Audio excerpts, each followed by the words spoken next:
Video में हम चर्चा करेंगे एकादशी व्रत की।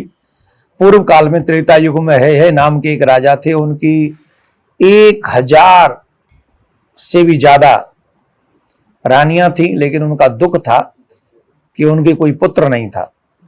पुत्र प्राप्ति के लिए राजा ने अपनी रानियों सहित, एक रानी थी उनकी बहुत सुंदर, कमल नैनी पद्मिनी, वो रानी अपने राजा के साथ में वन में तपस्या करने गई। 10,000 वर्ष तप करने के बाद भी उनको पुत्र प्राप्ति नहीं हुई। तब मां अनसुईया का स्मरण उन्होंने किया और मां अनसुईया ने कहा कि अगर तुम्हें पुत्र प्राप्ति की इच्छा है तो तुमको इस सभी एकादशियों में सर्वश्रेष्ठ एकादशी जो अधिक मास में आती, तुम्हारी सारी मनोकामनाओं को पूर्ण करने वाली पद्मिनी शुक्ल पक्ष की एकादशी, इसका व्रत तुम करो। जागरण समेत इस व्रत को तुम करोगी तो तुम्हें शीघ्र ही पुत्र की प्राप्ति होगी, इसमें कोई संशय नहीं है। तो तुम्हें पुत्र प्राप्ति के लिए एकादशी का व्रत करना चाहिए। और फिर राजा रानी ने वो सुंदर व्रत किया, निराहार रहकर रात्रि में जागरण किया। इस व्रत के संपन्न होने पर विष्णु भगवान प्रसन्न हुए और उन्होंने पद्मिनी के घर में कार्त्यवीर जैसा बलवान योद्धा जन्म दिया। जो वीर था, संपन्न था, योद्धा था।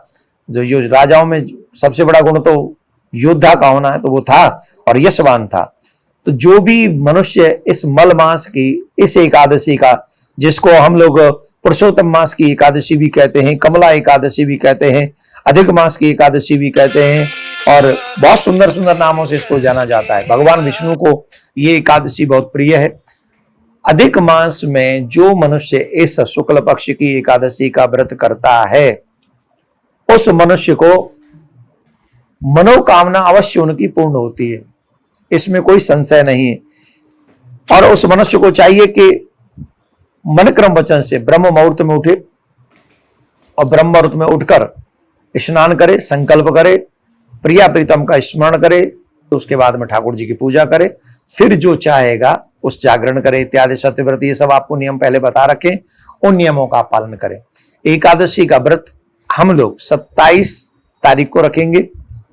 27 मई को ये एकादशी का व्रत होगा। 28 तारीख को इसका पारायण होगा। मथुरा में जो सूर्योदय होगा वो 5:29 पे होगा। तो व्रत पारायण का समय 5:29 से लेकर 8:15 तक रहेगा।